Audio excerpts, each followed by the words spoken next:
My name is James Weller. I'm 42, and I used to believe that trust was the most beautiful thing between two people, especially between friends, lifelong friends. I met Michael Grayson in our freshman year at the University of Colorado.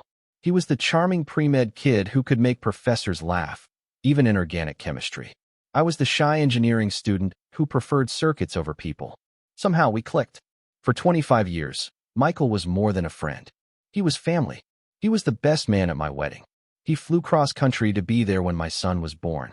When my father passed, Michael was the one who stood next to me, silent, just holding my shoulder as I cried. We had this unspoken language between us, built from years of history, late-night talks, and the kind of bond most people only read about. So when I started having stomach pains last spring, I didn't hesitate to call him. He picked up on the first ring. "Jimmy," he said. He was the only one who still called me that. "Tell me everything." I told him about the dull ache under my ribs, how it came and went. I had assumed it was stress, maybe from the job, or maybe from being a dad, a husband, a man slowly pushing 40 while pretending he was still 30. He didn't laugh it off. Michael never did. "It's probably nothing," he said. "But let's not guess. Come see me." He scheduled a scan the next day at the private clinic where he had privileges. He even met me there personally. That's the kind of friend he was. A few days later, he called me into his office with that concerned doctor look I'd seen him wear for others, but never for me. "There's a cyst," he said. "Left side of the liver. Small, benign, but weirdly shaped. Could rupture." He smiled softly, his voice gentle. "We should take it out. It's a simple laparoscopic procedure. You'll be home in 2 days." Now here's the thing. I'm not a fan of surgery.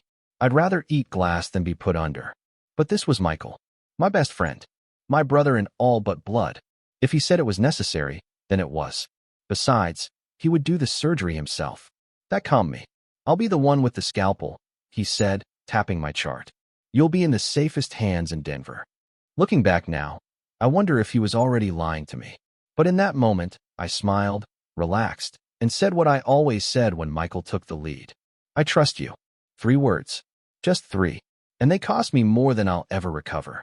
The morning of the surgery, the world outside was calm, blue skies, spring air. But inside me, there was a quiet storm. I arrived at Ridgeview Medical Center at 6:15 a.m. It was the kind of hospital that looked more like a spa. Polished floors, soft jazz playing, fresh orchids at every corner. The receptionist greeted me by name. "Dr. Grayson has everything prepped for you, Mr. Weller," she said with a warm smile. "He'll be in shortly." It was comforting. Too comforting. They handed me a gown and a clipboard full of waivers. I initialed each box without reading. Who reads those things when your best friend's the one doing the surgery? I was wheeled into the pre-op bay. The 4 went in. The anesthesia nurse prepped her kit. And then Michael walked in. He wore navy scrubs, surgical cap, and the same grin he always had before an exam back in college. Like this was just another test he'd ace. "You ready to get this over with?" he asked, squeezing my shoulder. "More than ready," I joked, trying to hide the tension in my throat. "Just make sure you put everything back where it belongs." He laughed. "I'll try to leave a few pieces in." The nurse next to him chuckled politely, but her eyes flicked down at my chart, and something shifted. Barely noticeable. Her brow twitched. She blinked. Michael saw it too. "That'll be all, Diane," he said smoothly. "I'll take it from here." She hesitated, opened her mouth, but thought better of it. She nodded and stepped away. I should have asked what that was about. I should have noticed how fast Michael had dismissed her. But instead, I smiled like an idiot and closed my eyes. "Count backward from 10, Mr. Weller. 10, 9, 8. Darkness. When I woke up, I couldn't breathe. My throat burned. My side screamed. The room spun. A voice, soft, familiar, cut through the fog. "Jimmy? You're okay. You're okay." It was Michael, leaning over me, his face calm, practiced. Too calm. "The surgery went well," he said. "A little longer than expected, but nothing serious. You're stable. We'll keep you for observation overnight." I nodded, or tried to. Everything felt heavy. My body wasn't mine. That night, in the dim silence of my hospital room, I tried to sit up. A bolt of pain exploded under my left ribs, far sharper than I imagined. It wasn't just a keyhole incision. It felt like someone had dug deep, like something had been taken. A nurse came in to check vitals. I asked, voice raspy, "Can I see the op report?" What exactly did he do? She hesitated. I'll have to ask. But she never came back. The next day, Michael returned with flowers and his signature smile. You're doing great, he said, flipping through my chart casually. Textbook recovery. I pointed at my side. Feels worse than what you said it'd be. He nodded sympathetically. Yeah, there was more inflammation than the scan showed. We had to go in a bit deeper. But nothing to worry about. That word again. Nothing. He was always so good at saying just enough to make you let go of the questions. I tried. I tried to believe him. But something had shifted. Somewhere between the anesthesia and the aching in my side, a seed of doubt had taken root. It would be days before I learned the truth, before I'd see what he really took from me. But in that room, lying flat on a stiff mattress, with pain that didn't match the story, I knew something was off. And for the first time in 25 years, I didn't trust Michael Grayson. 3 days after the surgery, I was still in that hospital bed, and I wasn't getting better. The incision site was a war zone. Deep bruising, swelling, a constant throb that painkillers barely dulled. I felt like someone had scooped something out of me, like a part of me was missing. Michael dropped by each morning. Always cheerful, always vague. You're progressing just fine, he'd say, flipping through my chart like it was the sports section. But he never stayed long. By day 4, I noticed something odd. Nurses started avoiding eye contact. Conversations stopped when I entered the hallway. A young intern gave me a look I can only describe as guilt. Then came the moment that changed everything. That night, around 2 a.m., I couldn't sleep. The hospital was quiet. I heard footsteps and low voices outside my room. One of the voices belonged to a doctor. I didn't know her name. The other was a resident I'd seen before. She's gonna notice, the doctor whispered. That incision's too big for what's in the file. The resident replied, then update the file. I'm not falsifying records for him. You do it. My heart froze. I pressed the call button. No one came. The next morning, I asked to see my operative report. The attending nurse smiled too tightly. I'll check with Dr. Grayson. Of course she would. By day 5, I was discharged, reluctantly. Michael insisted I could recover faster at home, in your own bed, with your wife and kid. But when I got home, I couldn't shake the itch in the back of my skull. The feeling you get when something doesn't add up, when the people you trust are speaking too smoothly. I wasn't crazy. Not yet. So I did what any rational man would do. I asked for a second opinion. I booked a follow-up consult at a different hospital, Evergreen General. I didn't tell Michael. I brought my discharge summary and asked for a full review. The new physician, Dr. Evelyn Parks, raised an eyebrow at the paperwork. This says you had a laparoscopic cyst removal, she said, eyes scanning the report. But these post-op images suggest something else. She tapped the scan. This is a major resection. You're missing a large section of your left lobe. My stomach dropped. That's not possible. It was just a cyst, I said. She stared at me. Mr. Weller, they didn't remove a cyst. They took approximately 35% of your liver. I sat there, silent, cold, numb. And then she asked the question that would come to haunt me. Were you a donor? I went home shaking. That night, I didn't sleep. At 3 a.m., I pulled up my patient portal and tried to access my surgical records from Ridgeview. The interface was locked. Restricted. I emailed the administrator. No reply. I called the hospital. They redirected me to legal. Something was wrong. Deeply wrong. I needed answers. Real answers. Not the smiles and soft words Michael had been feeding me. So I did what I had never thought I'd have to do. I called Rachel, an old college friend, now a nurse practitioner. She worked part-time at Ridgeview. We hadn't spoken in years. When I told her what happened, she went silent. Then she said, "Give me 24 hours." She kept her word. The next night, she dropped off a manila envelope at my doorstep. "Don't contact me again," she said, eyes wet. "And be careful, James. You don't know what you're dealing with." Inside the envelope was a full surgical log with raw notes. Real ones. One entry stood out, circled in red ink. Left lobe hepatectomy, living donor prep. And just beneath that, recipient, confidential, see transfer file. That was the moment the world split in two. My best friend had cut out a third of my liver. Not to save me, but to give it to someone else. And suddenly, one terrifying question consumed me. How much was my liver worth? I didn't eat for 2 days. I couldn't.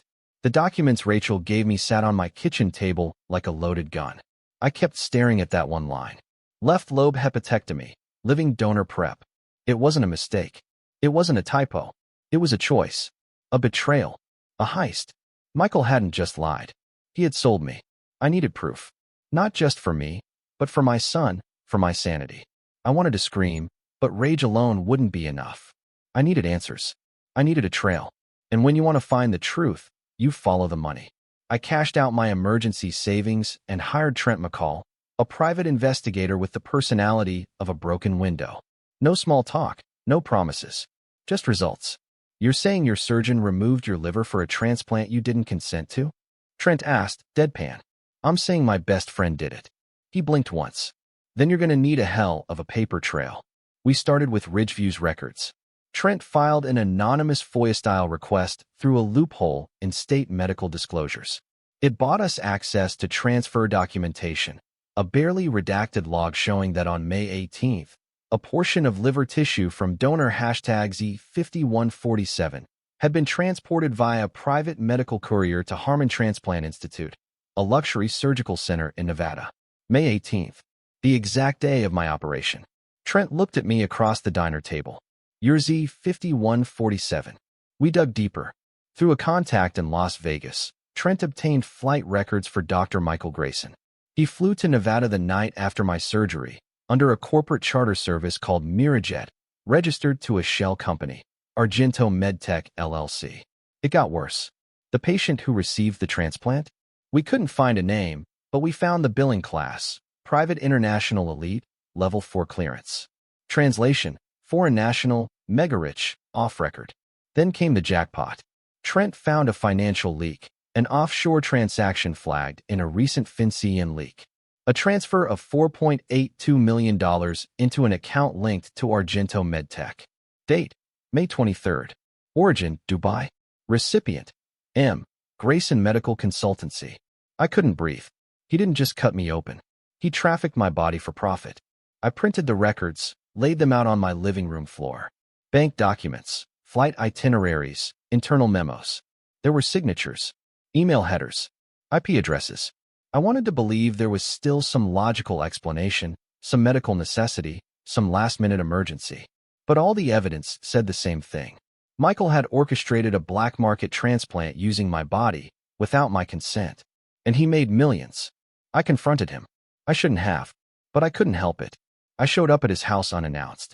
He opened the door in golf clothes, looking relaxed, tan, and not the least bit surprised to see me.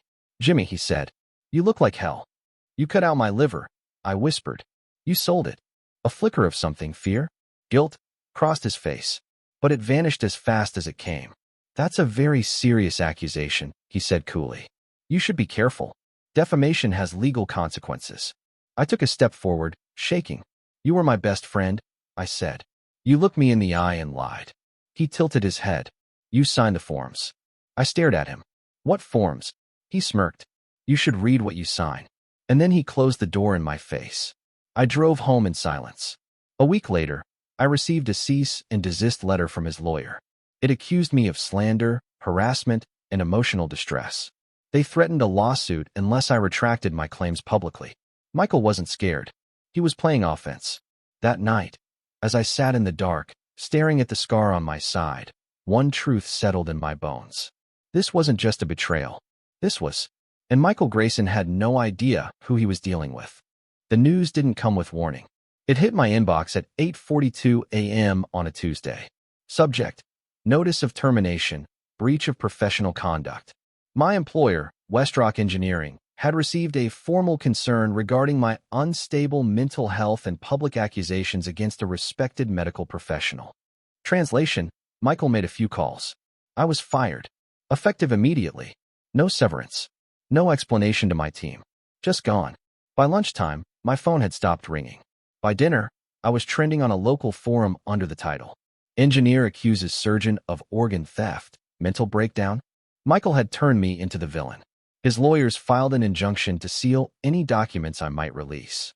They issued a press statement full of clinical terms: delusional, fabricated, dangerous. He was painting me as unstable. And it was working. Friends stopped returning texts. Neighbors avoided eye contact. My son's school called to ask if we were safe at home. My wife, Laura, stood by me for a while. But when Michael's lawyers sent a subpoena demanding access to our emails, phone records, and her financials, she cracked. "I didn't sign up for this," she said one night, sobbing into her hands. "You're destroying us." I tried to explain. Show her the documents. The proof. The liver scans. The money trail. But all she saw was a husband obsessed. Broken. Bleeding anger and paranoia. 3 weeks later, she took our son and moved in with her sister. I stopped answering the phone. Stopped opening the blinds. I stopped being James Weller. I was a ghost. A man with a scar and a stack of paper no one believed. Until one day, an envelope arrived. No return address. Just my name, handwritten, like an old friend. Inside was a USB drive. No note. No instructions. I plugged it into my laptop with shaking fingers. There were 5 files. One was a PDF contract between Argento MedTech and a company called Echelon Tissue Procurement, outlining unconsented biological harvest logistics with a name. James Weller, code Z5147. Another was a bank statement from a Cayman account listing withdrawals by M. Grayson totaling over $3.2 million. Then a passport scan of a man from the UAE, billionaire's son, liver failure, treated at Harman Institute. But it was the 4th file that broke me. A recorded Zoom call. Michael, on screen, sipping whiskey. Laughing. The guy's a saint. Signed the form without reading. My only regret? I should have taken more. The buyer would have paid double. Laughter. Jimmy's never gonna figure it out. He trusts me too much. The final file was a scanned email from Michael to someone at Echelon. Recipient stabilized. Donor believes it was a benign cyst. No resistance so far. Let's keep the pressure on. I sat frozen. Then I wept. Then I screamed. Then I remembered what Rachel said weeks ago. Be careful. You don't know what you're dealing with. But now I did. I was dealing with a machine. A medical empire built on silence, money, and power. And Michael was just the face of it. But I had something they didn't expect. Truth. And I wasn't going down quiet. The moment I watched Michael's smirking face say the words, "I should have taken more," something inside me snapped. Not rage. Not grief. Resolve. For the first time in months, I stopped feeling like a victim. I started acting like a man who had nothing left to lose. Trent, the private investigator, helped me compile everything. The offshore bank documents. The Zoom recording. The liver transfer logs. I built a case file thicker than a phone book. Then I sent it to everyone. The Denver Post. CBS Denver. The Colorado Board of Medical Examiners. The Department of Health. And last, the FBI. I expected silence. Instead, the silence broke. Within 3 days, the story hit local news. Renowned surgeon accused of unauthorized organ removal. FBI launches investigation. The internet exploded. Reddit threads. Twitter storms. National syndication. I wasn't a lunatic anymore. I was a whistleblower. Michael was arrested 6 days later. Not at home. At the private golf club where he was supposed to meet a Dubai diplomat. Irony writes itself. The trial lasted 13 months. He pleaded not guilty. Smiled through every proceeding. Claimed I consented. Claimed I was unstable. A bitter man looking for attention. But then the prosecutors played the Zoom recording. The courtroom went still. Michael's smile cracked. His medical license was revoked. He was sentenced to 18 years for conspiracy to traffic human organs, fraud, and aggravated assault. He's eligible for parole in 11. Me? I didn't walk away with a Hollywood ending. The damage was done. My job? Gone. My marriage? Never recovered. My health? Still compromised. I get winded walking stairs. My liver will never fully regenerate. But the civil lawsuit settled after 2 years. $1.2 million. It didn't make me rich. But it paid for my son's college. Paid the mortgage. Paid for therapy, lots of it. I moved out of Denver. Bought a small place near Flagstaff. Quieter skies. Fewer ghosts. Sometimes I still wake up gasping, clutching my side. Sometimes I replay his voice. He trusts me too much. But most days, I just sit on my porch, sip weak coffee, and watch the sunrise. And I remind myself, I survived. If you're listening to this, wondering how someone could do that to a friend, let me say this. It's never the stranger you should fear. It's the one who knows your secrets. The one you'd give your life to. The one who's holding the scalpel when you're asleep. He was my best friend. He was my surgeon. And he sold a piece of me. For a fortune. This is James Weller. And now, I tell my own story.